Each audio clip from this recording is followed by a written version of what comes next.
Hello and welcome to Written in Uncertainty, an Elder Scrolls podcast sat firmly in the grey maybe of the series universe. My name is Aramithius, and today we're discussing some of the most fundamental laws of the Aurbis that shape everything from the most powerful of deities and how cultures see themselves, right down to the bedtime stories told to children. Today we're asking, what is Mythopoeia, and is Alduin Akatosh? Before we begin, the usual disclaimer, I'd just like to remind everyone that this is my own understanding of the ideas I'm talking about here, and not necessarily the whole truth of the matter, although I'll do my best to bring in other viewpoints as we go through. You may have some other ideas, and if so, I'd absolutely love to hear them. Please leave a comment on the blog post that accompanies this cast at writtenuncertainty.wordpress.com, and also check out the blog because I'll be linking all the sources that I quote in this podcast there, so please go through and read the sources rather than just taking what I say at face value, and join the conversation at the Written in Uncertainty Discord server. To start with, I'd just like to go over what Mythopoeia is in real life. It's kind of a weird word and not one that we encounter too often, so it's probably worth measuring, and it's also not something that's unique to Tamriel. Mythopoeia, which is also called mythopoesis, comes from the Greek and it means myth-making. It's also a kind of fiction genre according to some people, where the author is not just telling a story but building a world as well with its own myths and legends. Tolkien is the best example here, and he used the term himself when referring to how he thought about Middle-earth. He wasn't just writing the stories, he was building a world full of stories complete with their own myths that the characters reference throughout all the tales that we, as the readers, are actually told about the place. While no other authors explicitly call out what they're doing as Mythopoeia, pretty much any act of creating a background for a world that exists outside of the story itself is an act of Mythopoeia. You could call the creation of the in-game texts in the Elder Scrolls a mythopoeic endeavour by Bethesda, as it's an attempt to build a series of stories and myths to make a world feel more in-depth and more real. However, it means something a little different in universe. The key takeaway from the real world Mythopoeia is to remember that it's an act of making myth. When we look for it in the Elder Scrolls itself, it's a fairly obscure word, and it shows up only in one place in the games. In the Elder Scrolls 3 and Morrowind, Yagran Bagan mentions that Kagranak's tools were created to forge Mythopoeic Enchantments. We don't hear about it anywhere else. However, Yagran does go into a little more detail about what precisely Mythopoeic Enchantment entails. Under the discussion topic of Mythopoeic Enchantments, we have this quote. In his search for the secrets of immortality, Kagranak sought to control supernatural forces that you might call divine. This artifact, called Wraithguard, was one of the tools that he created for this purpose. Some believed his tampering with such forces was profane and terribly dangerous. You know that when it disappeared, his use of these tools may have been responsible. This gives us a fairly quick definition of what Mythopoeic enchantments are, that they are enchantments which control or influence the divine, and so we can extrapolate that Mythopoeia and Mythopoeic forces in general are those forces which can control or influence the divine. However, actually applying it and working out what those are isn't quite that simple. To start with, we have the Aedra and Daedra in the Elder Scrolls, and they're different classes of divine beings, so are they affected differently by Mythopoeic forces? I think so, personally, because we have the book Aedra and Daedra, which states this. Aedra created the mortal world and are bound to the earth bones. Daedra, who cannot create, have the power to change. As part of the divine contract of creation, the Aedra can be killed. Witness Lorcan and the Moons. The Protean Daedra, for whom the rules do not apply, can only be banished. This isn't an outright statement that one group will be affected by Mythopoeia and one won't, but it can be taken to imply that only the Aedra can be affected. They're obviously much more susceptible to being manipulated to things and can be killed in this text because of their ties to Mundus. This may also have something to do with the way that the various Aedra and Daedra are perceived. We have this piece of speculation from Phintius in the thread Amulet, Amulet, who put her in the amulet? And bear in mind, this is fan speculation, so I'll take it how you will, but it puts a pretty good picture on it for me as to how to think about how the Aedra and the Daedra could potentially be affected by Mythopoeia. If you got a theological expert from each of the races of Tamriel, Akavir, Payandanir, Thras and Adramora in the room and asked them about the nature of Akatosh and Lorcan, they'd argue for days. If you asked them about the nature of Sheogorath, they'd be able to reach a pretty quick consensus. The Daedra have the advantage of one uber-strong unified belief. This would affect Creatia far more than many split beliefs like those of the Aedra. Perhaps that's even why the Aedra cannot affect the mortal realm as much as the Daedra. The unified belief, and therefore unified soul, gives Daedra more ability to control Creatia. The Aedra, in the meantime, are weakened by the lack of unified belief. The mythopoeic forces cause the Aedra to split into many separate manifestations, each with only a portion of the capabilities of the original Aedra. Does this then mean that we have a situation where the gods gain strength from worship and belief? It certainly feels that way from that particular quote. It's also a fairly common trope that we have in some fantasy worlds, most well known of which are American Gods and the Discworld. But does it apply to Tamriel? We have a quote from the book An Overview of Gods and Worship, which says this: "It's been theorized that gods do in fact gain strength from such things as worship through praise, sacrifice and deed. It may even be theorized that the number of worshippers a given deity has may reflect his overall position among the other gods. This is my own conjecture, garnered from the apparent ability of the larger temples to attain blessings and assistance from their god with greater ease than smaller religious institutions." I don't think this is quite it, however, because you would then expect to see gods being shaped and changed as society evolves and new ones springing up and old ones dying out and so on and so forth. We do have some instances of new gods emerging, most notably the creation of the Eight Divines Pantheon, with Akatosh being stripped of his Moorish aspects later on, but these sorts of events don't involve the wholesale shifting of a culture overnight. They involve the actions of a few particular people doing something quite explicitly to a god. So it's not the belief that's powering it, it's not the worship itself. The creation of the Eight Divines in particular wasn't necessarily getting large numbers of people to believe something new. It was a twisting of the old in a different direction. It was a refraction of the belief rather than a total change. Also, I think key to how this is done is, if we think about the meaning of the word mythopoeia, when we think about myths, that this is done through story, which goes back to that original meaning of the word. The made-up word roundup thread from what I think was the original Bethesda forums has a quote by Alduin, I think. I honestly don't know how to pronounce that name, I've tried to get my tongue around it, but the quote itself is this: "As in Mythopoeic Enchantments, which is what Kagrenak was supposedly doing with the tools, would appear to mean shaping reality by means of altering archetypes and myth." The use of archetypes is important here.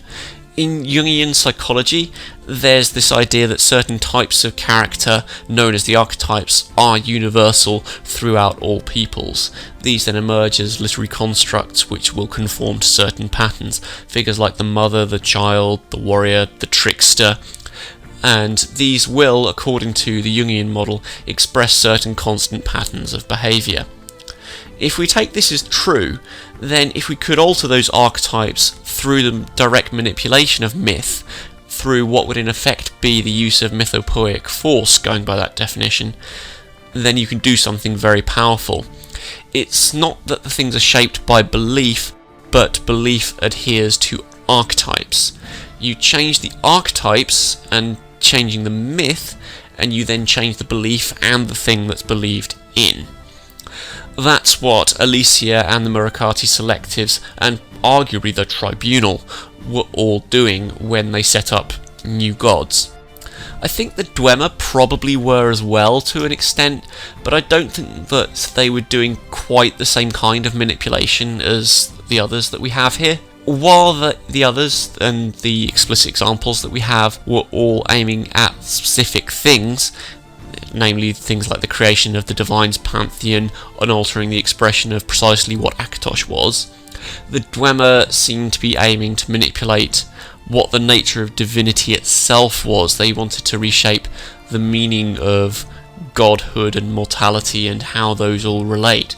And they were also doing the typical Moorish thing of manipulating what the gods were to make themselves be that same thing once again, and altering what their actual archetype is in the process.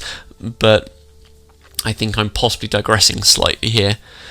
But if we go back to the quote that talks about Mythopoeia, the base of the word itself, which is myth, derives from the Greek mythos, which is the counterpart for logos, and they're both words for truth. Myths therefore convey truth, or truths, which is probably the more accurate way of putting it. While logos is typically aimed at factual or logical truth, it's where we get the word logical from, mythos is dealing with more subjective truths about the human condition, and things that, while they may not always hold precisely the case, there's something that will remain the same throughout. And that's what people mean when they talk about the power of myth to speak to people across generations and to remain universally relevant. In order for a myth to be a myth, it has to express some truth about existence. It's not so much literal truth, or it would be a form of logos, it would be a factual account of an event, but truths about underlying human patterns. If we go back to the Elder Scrolls, I personally think that all truth is mythos to some extent in how it's treated on Nirn. We have texts like reality and other falsehoods that indicate that the idea of a factual, immovable truth is very unlike what we see in the world of the Elder Scrolls, which is something that Lawrence Schick has also indicated in this specific quote from ESO Live. This is a world of myth. This is a world where reality is actually changeable, where the divines can change not only what happens going forward, but what has happened in the past. So the idea that there is an objective reality behind all these different people's opinions is not necessarily the case in the world of Tamriel. Given this, shaping myths is shaping truth in the Elder Scrolls. They're pretty much equivalent. So I think it's probably time that we quote Pontius Pilate and ask, what is truth? Truth in the Elder Scrolls has various associations beyond simply being what actually happened, so to speak. As I've said before, the straight truth of anything is something that the Elder Scrolls tries desperately to avoid. They'll be vague about the events of previous games and present alternative viewpoints and that sort of thing. And even where that is done, it's generally quite limited. The truth in sequence is actually the source that talks about truth more than most texts in the Elder Scrolls, and talks mostly about a specific truth, that of Anuic unity and Padomaic falsehood and deception. But even in this text, we have the implication that truth itself is not a categorical definite thing.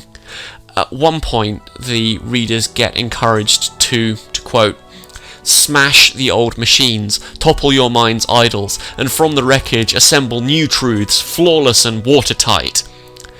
Even here, in a book called The Truth, indicates that there are multiple truths, and that truth is a thing to be manipulated. It's quite an active thing that's going on here. It's taking things and making them true, constructing truths out of materials. It's not a matter of just seeing something and knowing it's truth, because the things in themselves aren't the truth. Truth is something that is made and shaped quite actively. This is even more the case if we look at 36 Lessons of Vivek, where truth is repeatedly associated with blunt force violence.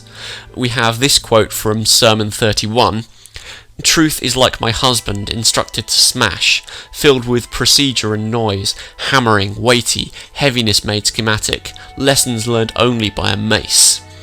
And this from Sermon 36, Aem took from the star its fire, Set took from it its mystery, and Vec took from it its feet, which had been constructed before the gift of Molag Bal, and destroyed in the manner of truth by a great hammering. Alongside these, which do effectively equate truth with violence, truth is often compared with water in the 36 lessons, which the Elder Scrolls Online links with memory.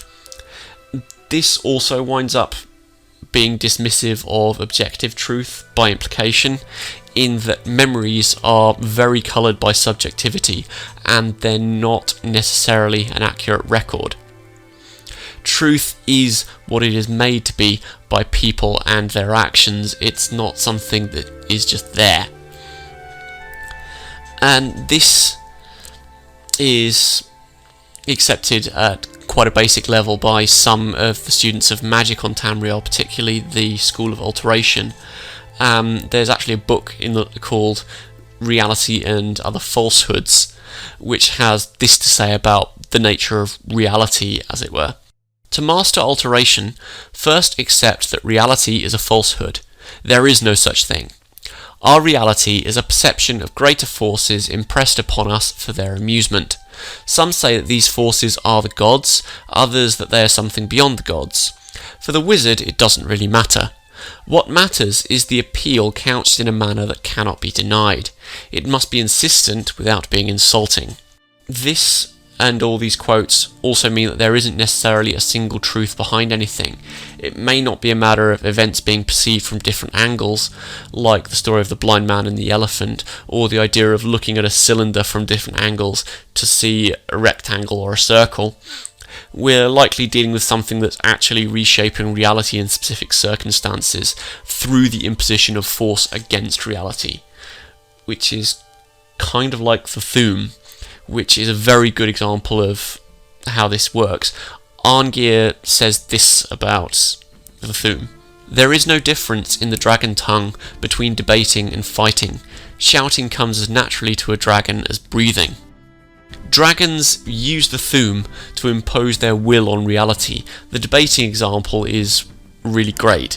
The Thu'um is then used to say that this is so, which is the point of a debate generally. It's asserting that your version of events, your reality, so to speak, is the correct one, and you are trying to convince others.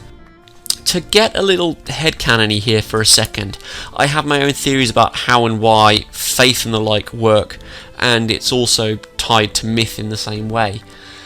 Faith in the sense that we get presented in Judeo-Christian religions, faith in the sense of being convinced of what we do not see, to quote the Book of Hebrews, doesn't really happen in the Elder Scrolls. The gods can be seen.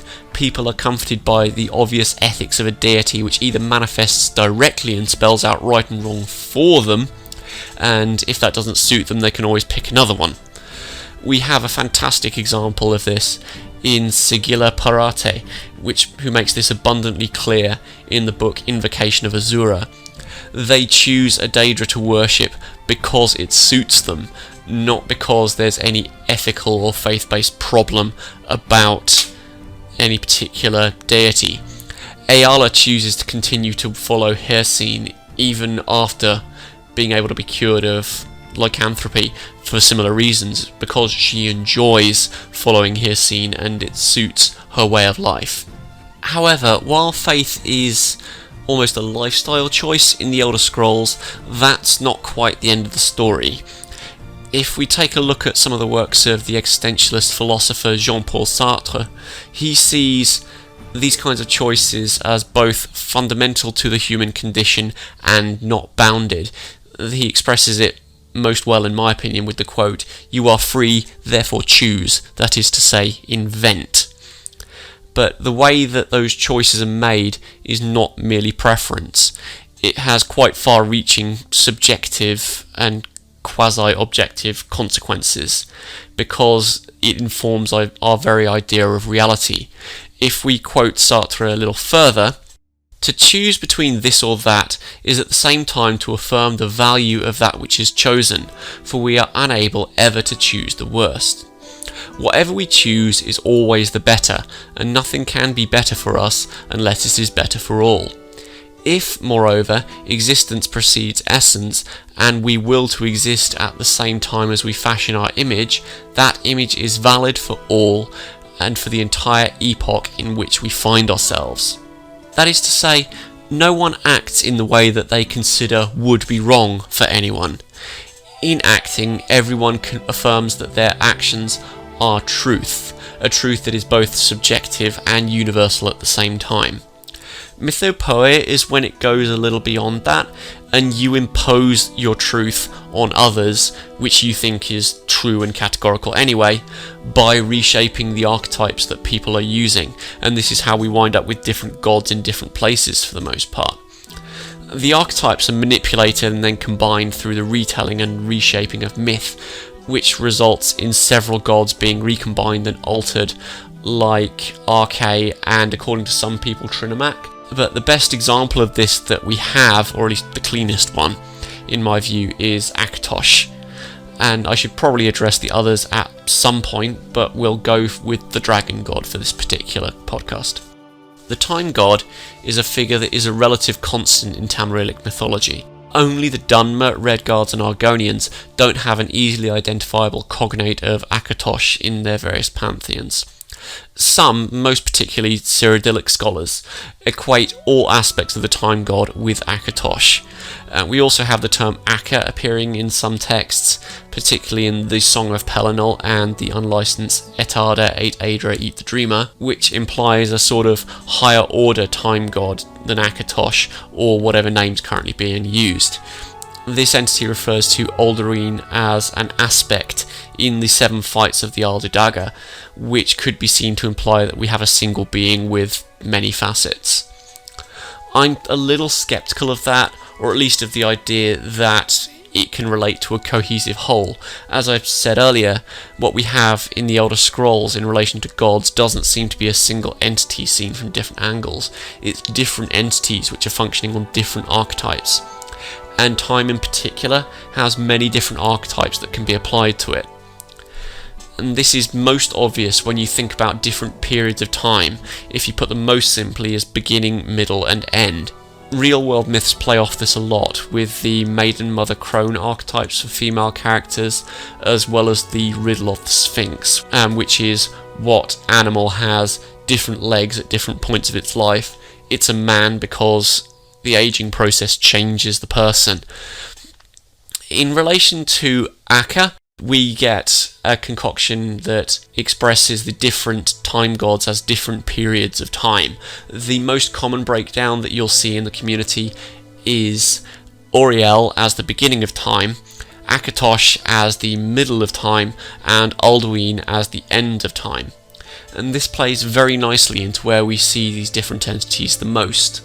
Auriel has less and less to do with the myths that we hear the further away you get from the Dawn era, whereas Alduin has always been associated with the end times by the Nords. However, Akatosh puts a spanner in the work here, and that's because of some potentially weird things going on. And I know you're all shocked, I'm sure. Paradoxes connected to the nature of the time god? I mean, who could have seen that coming? Akatosh became what he is in the time of the games through the interference of the Murakati selectives in the first era. The selectives caused a dragon break in order to remove some perceived Murish elements from the time god to take away the stuff they didn't like. You'll see some claim that this is the point that where Akatosh is created, that the actions of the selectives made Auriel into Akatosh. Where Were You When the Dragon Broke points this out quite explicitly by saying, to quote, "A fanatical sect of the Elysian Order, the Murakati Selective, becomes frustrated by ancient Aldmeri traditions still present within the theological system of the 8 divines. Specifically, they hated any admission that Akatosh, the Supreme Spirit, was indisputably also Auriel, the Elven High God. However, we also have texts like Shazar and the Divines that assert that Akatosh was originally an Aldmeri god. If that's the case, why do we have Auriel as the head of most Murish pantheons here?" I think the answer lies in what the selectives did, but more specifically when and how. The selectives created a dragon break in order to meddle with the nature of Akatosh and change him up into what they wanted him to be, which can be seen as a return to the Dawn era before time. That particular dragon break is called the Middle Dawn. If that's the case, it's possible that any changes wrought during a dragon break could potentially have retroactive effects. So, Akatosh was split from his Moorish aspect in the untime of the Middle Dawn, which could conceivably create two different gods who have both existed for the duration of linear time, but are also frequently confused with each other. I mean, they were originally the same thing. I saw a particular post on this years ago on the old Bethesda forums, which sums it up really nicely. I have no idea who originally posted it. I've tried in vain to find it, but I'm probably mangling the phrasing given that I can't dig it out from search engines. The quote, as I remember it, is this: Alduin is the son of Akatosh, who has always existed. But Auriel and Alduin were Akatosh before he always existed. If this is true, then what we have is an imperfectly overlaid new version of the Time God, created by the Merikati and superimposed over Auriel, which is now called Akatosh by everyone. Or maybe there was a version called Akatosh that the Merikati just enlarged. We can't really know for sure based on our current knowledge and our position within the Aurbis. We can't go back to a time where the selectives never danced on the tower and never created or changed Akatosh. So to finally get to the original question of the podcast and compare Alduin and Akatosh, we see Alduin as his own being in the Elder Scrolls V in Skyrim, despite claims from some that Alduin and Akatosh are one and the same. Alduin also doesn't have an explicit birth point in the same way that we can potentially point to for Akatosh, and he isn't around much at the beginning of the universe either, despite being the so-called wellspring of the Nordic pantheon in Varieties of Faith. We just don't have the same level of confusion with Akatosh in the same way that we do with Auriel. There's not conflicting accounts, there's just some people saying yes, they're the same god, others people saying no, they're not. So either we have Alduin being associated with the Time God at a lower subgradient, that is that Alduin was Akatosh self-reflecting enough to birth another soul, or there's something else going on. The 7 fights of the Aldudaga and the Eat the Dreamer text both point to there being an Akka above Akatosh, that there's an entity from which both Akatosh and Alduin are derived.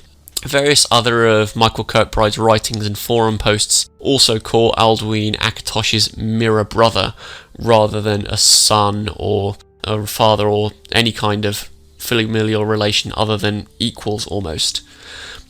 The clearest quote on that is this: "Don't forget that gods can be shaped by the mythopoeic forces of the Mantlers, so Tosh Raka could be an Akaviri avatar of Akatosh with a grudge against his mirror brother in Cyrodiil. Just like Akatosh as we usually know him could time scheme against his mirror brother of the Nords, Alduin, to keep the present Kalpa, perhaps his favourite, from being eaten." Notice all the coulds. All those coulds notwithstanding, this feels like the forces of Mythopoeia can potentially break up various parts of the Time Dragon into his component parts. This makes sense if you think about how stories are told about time. Even in common speech, we have time as a healer, a hound that's always at our heels, a relentless force that wipes everything away, and probably a bunch of other metaphors that I can't think of right now. Each of those roles requires different types of stories, different myths and different archetypes in order to be told coherently. So it's pretty much inevitable that a time god, connected as they are to the changeability of the material world, would wind up as a being with several different attributes, or as several different attributes expressed as fundamentally contradictory things. And we also have a potentially adversarial relationship between Akatosh and Alduin, which is hinted at in the above quote, and is also a consequence of so many different tales being told about time. This is more or less spelled out in Etada et Adra Eat the Dreamer in this particular quote. The Adroth Akka, which goes by so many names as to perhaps already suggest what I'm about to commit to Memospore, is completely insane. His mind broke when his perch from eternity allowed the day. That fragmentation would then allow for different aspects of Akka to both exist and be Akka all at once, being extracted from the bigger whole. If we also allow for the possibility that Akka is insane, Akatosh and Alduin can both be the same being and have different drives in line with their various mythic archetypes. The two beings are defined by the mythopoesis that they're associated with, but are only manipulated and changed when the underlying archetypes are changed. Alduin is therefore the longer lasting in the mythic history of Tamriel, and despite his statements, probably prior to Akatosh in my opinion, in the timelines before the machinations of the Murakati changed the nature of Akatosh. And this is also because we see Alduin as being a much more unitary being. There's not different versions of him in the same way that we have with Akatosh, and so it's entirely likely that he is distinct because of being this much more unitary being, in my opinion.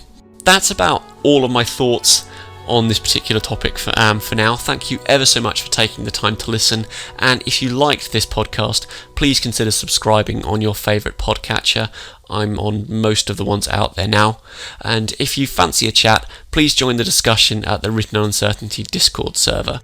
Another note, I'm collating a list of some of the best long-form essays I can find on the Elder Scrolls lore and posting them on my website, just so there's one place where you can go to find all these, regardless of where they were first written.